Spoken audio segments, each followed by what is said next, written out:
Hey guys, what is going on? My name is Nick and welcome back to the Nick and Doug Express, where I like to express my opinion on a bunch of different variety of topics.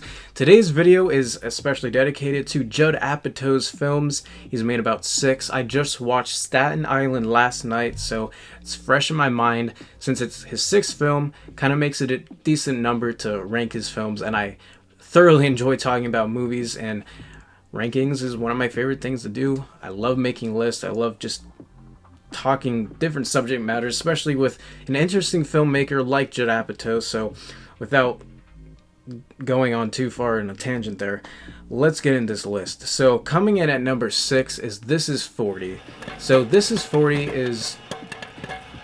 It kind of thinks it's forgettable to me because I remember it's Judd Apatow, but if I don't think about him, like, oh yeah, Judd Apatow directed that movie, and it's got Paul Rudd, and he puts his wife Leslie Mann in there, and it's by no means a bad movie. It's pretty enjoyable, but for the status and just the bar that Judd Apatow has done in his career, this one falls flat in just about all of them because it's my least remembered one of his work, and as good as the leads are and the family dynamic and the story at the hand, it just feels like it's just going beat by beat, and it's not bringing anything new or fresh to the table. And as much as I could still watch This Is 40 and still enjoy the cast and where it's going, it's not something I would want to put on that much or very that often. So with that being said, that comes in at the last.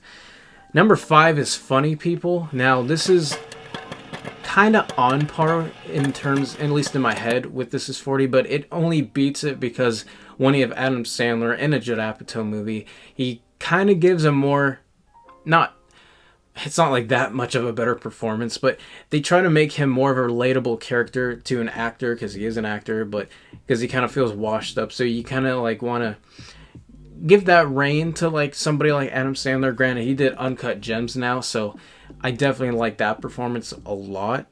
But back then, about 10 years ago, 2009, he did this movie with Seth Rogen. Then he puts Leslie Mann in there again, his wife.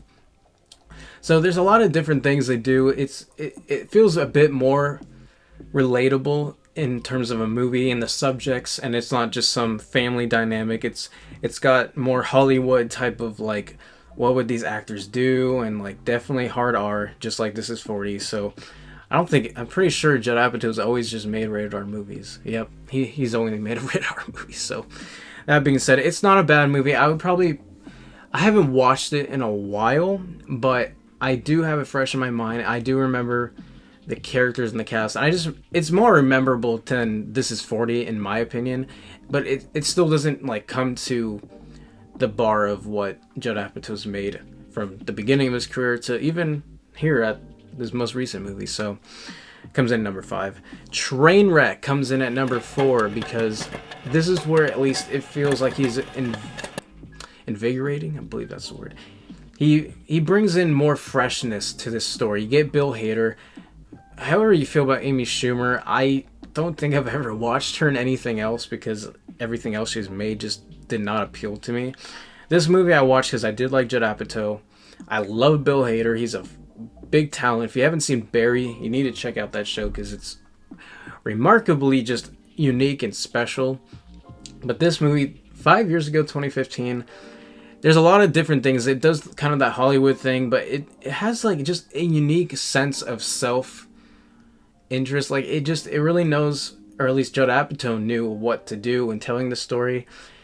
In a way, you could kind of be like, okay, it's a beat by beat, this relationship, but it does it in a more unique way, and you don't know exactly where the story's going all the time, but I thoroughly enjoyed it. It felt more fresh than Funny People. This Is 40, and it sticks out in my mind more because of Bill Hader's performance, and it has more of a charisma. I think it doesn't just feel like this storyline of, okay, we're going to do a hard R comedy, we're going to do this. Like, the comedy in Trainwreck feels more fresh, and it feels more for 2015 when it was made. It doesn't feel like it's trying to overplay its hand or anything. It feels like it came out at the right time and the right place, and I would rewatch it again. It's a really enjoyable movie, and probably the only one, at least so far, I would watch from Amy Schumer. So comes in at number 4. Number 3, now this is Knocked Up. Now, these top three are, the top three. They're really good, enjoyable movies in their own right. Knocked Up has Seth Rogen, and kind of when he was basically hitting that star status now, because he did Superbad. He had done, he was in The 40-Year-Old Virgin too, so he was building his status, and this is like, I believe, his first leading role. So he did this, and Katherine Heigl plays the love interest. This is the only thing I like Katherine Heigl in, unless we're talking about Grey's Anatomy, and even then, like, I liked her in that, but she really hasn't done much else. So Katherine Heigl, that's a whole subject matter. Just speaking strictly with Knocked Up, it's an enjoyable movie. It has a unique sense of just the way it tells its story. I mean, I think a lot of people know that Judd Apatow makes kind of long movies, except for This Is 40. I don't think it's that long of a movie, so most of the time he makes these long movies. This one does feel kind of long with the story it's telling, but it does it in a different way, especially when the whole baby comes into part, and Seth Rogen having his...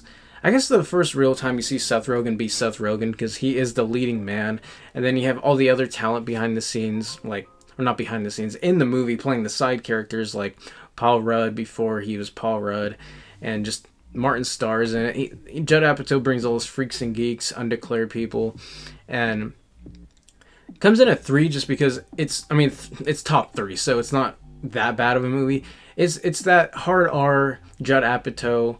After coming off The 40-Year-Old Virgin, you're like, okay, so this is the type of filmmaking this guy's going to be doing, and it really does work. It's not the best movie ever, but if coming off of 40-Year-Old Virgin, this is a movie he makes, it's really good, and it does have a really good following, and it's one of those movies that people kind of put up there with, like, Superbad, 40-Year-Old Virgin. It's always in those categories, just in more of a...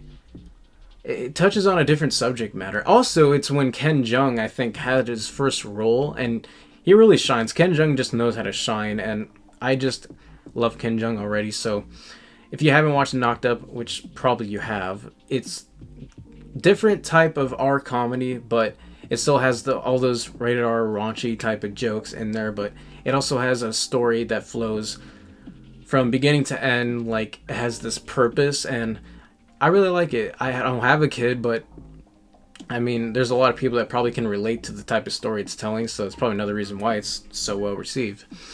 Coming in at number 2 is The King of Staten Island.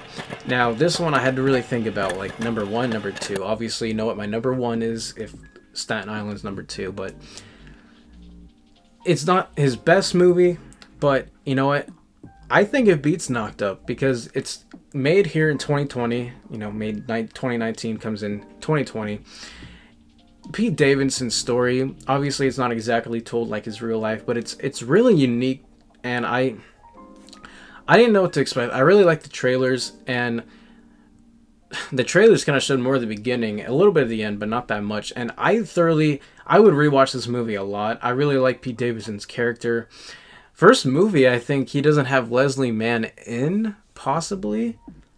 I'd have to rethink about that one, but she's not in here at all. And not that I wouldn't want her in this movie, but it's just like, wow, first time he doesn't put his wife in a movie, but he puts his daughter in there, and Marissa Tomei's in it, and you have Bill Burr.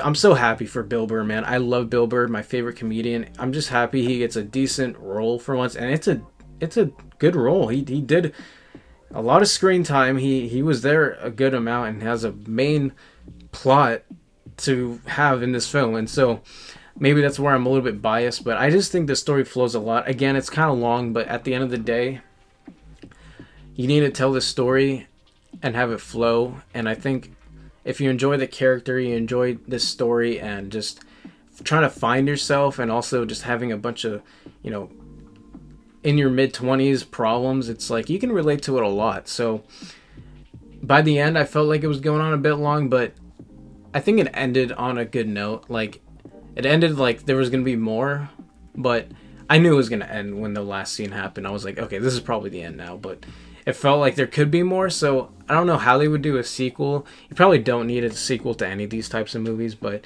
it'd always be interesting, and maybe make it a show. I don't know, man. I would like to follow Pete Davidson's story, at least in this world, a bit more. I want to see Bill Burr more. So this movie was definitely enjoyable, and for Judd Apatow to make this in 2020, it's his most fresh movie since Trainwreck, and to me it beats Trainwreck by a lot. So it comes in at number 2 because it's the most freshest movie he's made, and he seemed to know what he's doing, especially in today's modern setting. He seems like he was doing a lot of research to know what the people in today's age are like. So I thoroughly enjoyed this movie a lot, and I can't wait to buy it and rewatch it because I think it was well worth my time. And especially if you had a lot of people with you, it's a really fun movie to watch. So go check it out if you haven't watched it yet.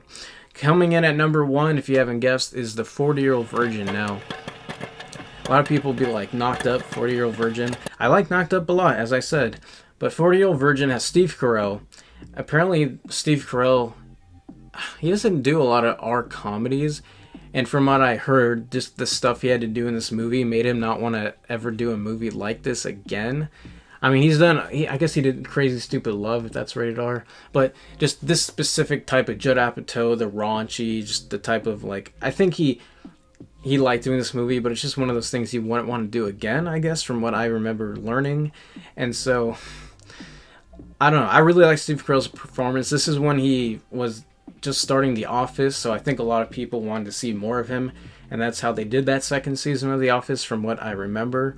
But this is just one of those cult movies that, like, even if it wasn't a cult status, it's still thoroughly enjoyable. You remember it a lot. It's Steve Carell, you got Seth Rogen, Paul Rudd, all of them doing their thing. Even Jonah Hill has like a small part in it. It's like the beginning of all these people's careers. 2005, after Freaks and Geeks, Undeclared ended, and even Judd Apatow, it's his first movie, so they're all getting their start. They're all figuring it out, and I mean, they figured it out in this movie because they did a fantastic job doing it. The ending of the movie is the only thing I always kind of thought was a weird way to end it, but the movie itself is already an interesting concept, so if you're going to end it, might as well go weird dance number type of thing. But I mean, it makes sense because it's like he's the virgin and he finally has sex, so it's such an interesting concept. And you know, there's been parodies and a bunch of different things, but this movie by itself is such a good movie. I don't have it on DVD, but I should buy it on DVD just because of how much it's thoroughly enjoyable and just how much of a cuck Steve Carell seems to be like. Like, it's just such an interesting character he played, and it's really interesting that Steve Carell is just, again, he's not in these movies that often, so seeing him in this back when he wasn't the star man he is now, I guess, it's just really interesting. 15 years ago, 2005, 40-Year-Old Virgin. I didn't see it in theaters because I was like 6 or 7, but seeing it now as a 21-year-old is very fun movie to watch, that's for sure. So, Office fame, everything about Steve Carell, just a talented man. So, at the end of the day, this is by far my favorite Judd Apatow movie. King of Staten Island is very close though. Like, they're both my, like, if I'm gonna be like Judd Apatow, 40-Year-Old Virgin, or King of Staten Island.